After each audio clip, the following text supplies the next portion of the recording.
Assalamualaikum warahmatullahi wabarakatuh.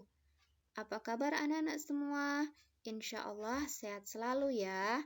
Ketemu lagi dengan Ibu Khairun Nisa Mamonto. Sebelum memulai pelajaran, marilah kita sama-sama membaca doa sebelum belajar. Rabbi zidni ilman warzuqni fahman waj'alni minas solihin. Artinya, ya Allah, tambahkanlah aku ilmu dan berikanlah aku rizki akan pemahaman dan jadikanlah aku termasuk golongan orang-orang yang soleh.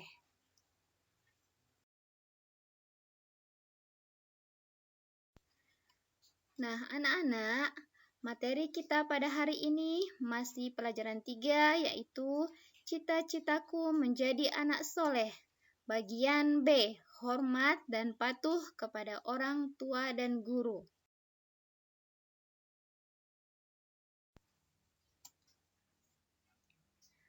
Hormat dan patuh kepada orang tua. Seorang anak wajib berbakti kepada kedua orang tuanya. Kewajiban ini tidaklah gugur bila seseorang telah berkeluarga. Jalan yang hak dalam menggapai ridha Allah Azza wa Jalla melalui orang tua adalah birrul walidain. Birrul walidain artinya berbakti kepada kedua orang tua.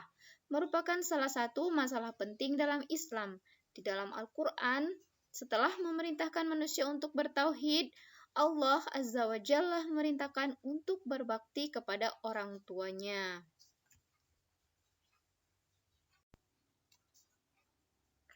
Dalam Quran Surah Al-Isra ayat 23-24, Allah Subhanahu wa Ta'ala berfirman, A'udzu billahi minasyaitonir rajim. Wa qadha rabbuka alla ta'budu illa iyyahu wa bil walidaini ihsanan ima yablughanna 'indakal kibara ahaduhuma aw kilahuma fala taqul lahuma uffin wa la tanharhuma wa qul lahuma qawlan karima. Artinya, dan Rabb-Mu telah memerintahkan agar kamu jangan beribadah melainkan hanya kepadanya, dan hendaklah berbuat baik kepada ibu bapa. Jika salah seorang di antara keduanya atau kedua-duanya sampai berusia lanjut dalam pemeliharaanmu, maka sekali-kali janganlah engkau mengatakan kepada keduanya perkataan "ah", dan janganlah engkau membentak keduanya. Dan ucapkanlah kepada keduanya perkataan yang baik, dan rendahkanlah dirimu terhadap keduanya dengan penuh kasih sayang, dan ucapkanlah, Ya Robku, sayangilah keduanya sebagaimana mereka berdua telah mendidik aku pada waktu kecil. Quran Surah Al-Isra ayat 23-24. Nah, anak-anak, sekarang perhatikan contoh berbakti kepada orang tua. Yang pertama, ada gambar anak yang sedang mencium tangan orang tuanya ketika hendak ke sekolah. Nah, ini adalah salah satu contoh berbakti kepada kedua orang tua. Yang berikut, ada anak sedang membantu orang tuanya membersihkan rumah. Ini juga merupakan salah satu contoh berbakti kepada kedua orang tua. Doa untuk kedua orang tua. Mari kita baca sama-sama ya. Rabbi firli wali walidayya warhamhuma kama rabbayani shaghira. Artinya, ya Tuhanku, ampunilah dosaku dan dosa ayah serta ibuku, dan kasihilah mereka sebagaimana kasih mereka kepadaku sewaktu aku masih kecil. Nah, anak-anak, di sini ada beberapa keutamaan berbakti kepada orang tua dan pahalanya. Yang pertama, keutamaan berbakti kepada orang tua merupakan amal yang paling utama. Dan yang kedua, ridho Allah bergantung kepada ridho orang tua, dan murka Allah bergantung pada murka orang tua. Dan yang ketiga, berbakti kepada orang tua dapat menghilangkan kesulitan yang sedang dialami. Yang keempat, akan diluaskan rizki dan dipanjangkan umur. Dan yang kelima adalah akan dimasukkan ke syurga oleh Allah Azza wa Jalla. Nah, apa saja sih adab terhadap guru? Nah, yang pertama adalah ketika guru menerangkan, siswa harus mendengarkan. Yang kedua, bertanya kepada guru harus dengan sopan. Yang ketiga, tertib saat belajar.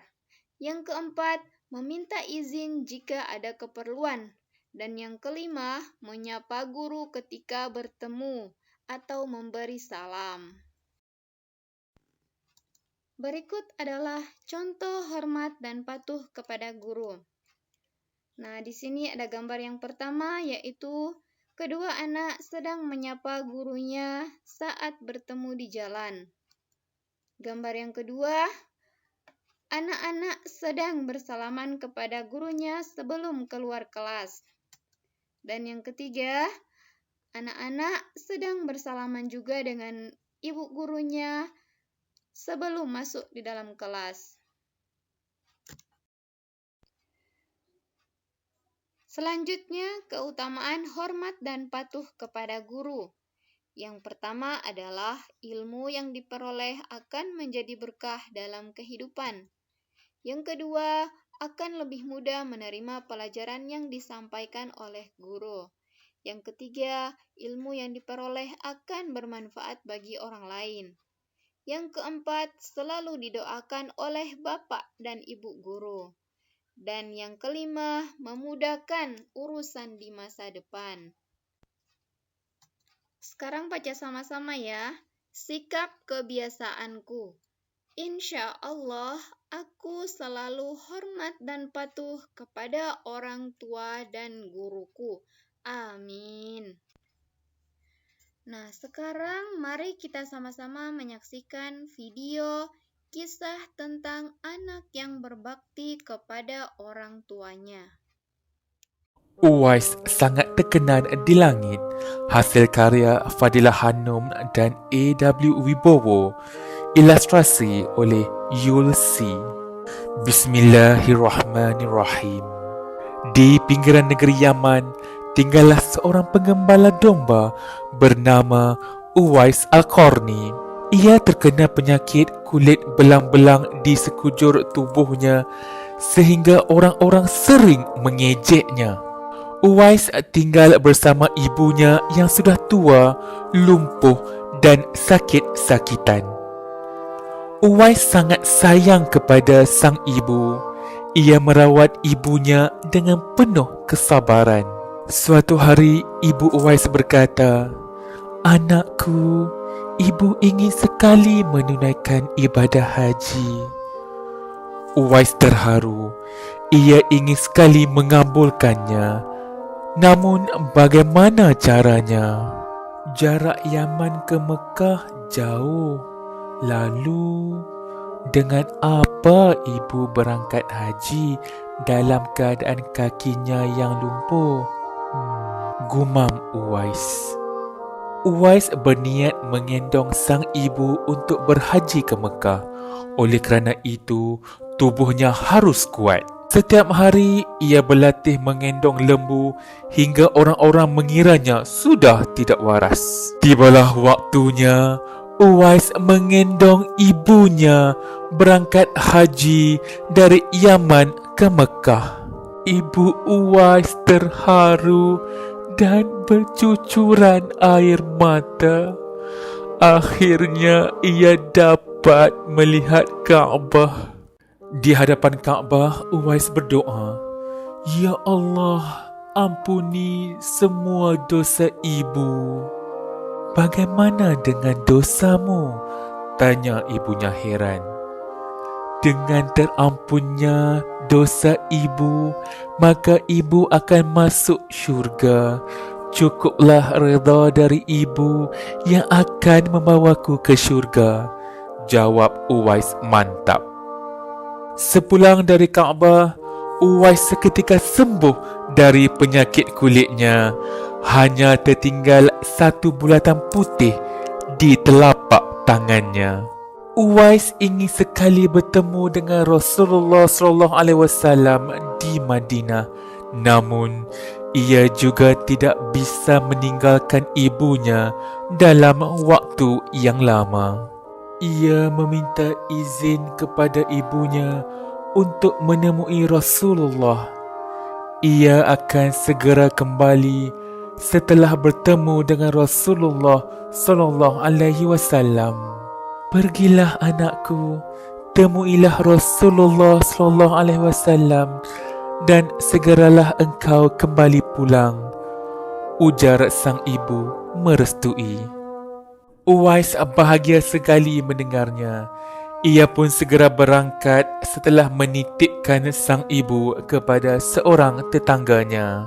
Namun sayang, begitu tiba di Madinah, Uwais tidak bertemu dengan Rasulullah SAW. Beliau sedang pergi berperang. Ia hanya bertemu dengan Aisyah radhiyallahu an. Uwais sangat sedih. Ia sebenarnya ingin menunggu Rasulullah SAW. Namun, ia juga tidak bisa berlama-lama meninggalkan ibunya. Aku harus segera pulang kerana ibuku menunggu di rumah. Sampaikan salamku untuk Rasulullah SAW, ya Ummul Mukminin, ujar Uwais kepada Aisyah radhiyallahu an. Ia pun pulang ke Yaman dengan hati yang sedih.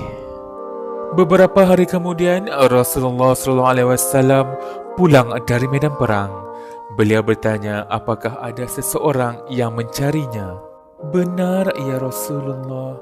Beberapa hari yang lalu, seseorang dari Yaman datang mencarimu. Tapi ia tidak dapat menunggu kerana tidak ingin meninggalkan ibunya terlalu lama, jawab Aisyah. Kalau kalian ingin berjumpa dengannya, perhatikanlah ia mempunyai tanda putih di telapak tangannya, ujar Rasulullah SAW kepada sahabat suatu hari. Aisyah radhiyallahu an dan dua sahabat Rasulullah SAW, Ali radhiyallahu an dan Umar radhiyallahu an, tertegun mendengarkan. Suatu ketika apabila kalian bertemu dengannya, mintalah doa dan istighfarnya. Dia adalah penghuni langit, bukan orang bumi, sabda Rasulullah SAW kepada Umar dan Ali. Uwais tidak pernah bertemu Rasulullah hingga Rasulullah SAW wafat. Meski tidak pernah bertemu, Uwais sangat mencintai Rasulullah SAW. Begitu juga Rasulullah SAW mencintai Uwais dan tahu betapa Uwais mulia di sisi Allah Subhanahu Wa Taala. Berpuluh tahun kemudian, Uwais meninggal dunia. Para tetangga yang selama ini memandangnya sebelah mata sangat kaget menyaksikan apa yang terjadi di hari pemakaman Uwais. Saat Uwais hendak dimandikan, tiba-tiba banyak orang tak dikenal saling berebut untuk memandikannya. Orang-orang tak dikenal itu berduyun-duyun datang, mensolatkan dan menghantarkan Uwais ke kuburnya. Siapa orang-orang itu? Beberapa orang mengira mereka adalah jelmaan para malaikat yang sengaja turun untuk ikut menghadiri pemakaman Uwais. Uwais begitu mulia di sisi Allah dan para malaikat penghuni langit sebab ia sangat berbakti kepada ibunya. Uwais sangat terkenal di langit meski tidak dikenal di bumi. Alhamdulillahirabbil alamin. Alhamdulillah, pelajaran pembelajaran pada hari ini sudah selesai. Ibu guru harap anak-anak tetap semangat belajar di rumah. Dan insya Allah kita akan ketemu lagi pada video pembelajaran berikutnya. Wassalamualaikum warahmatullahi wabarakatuh.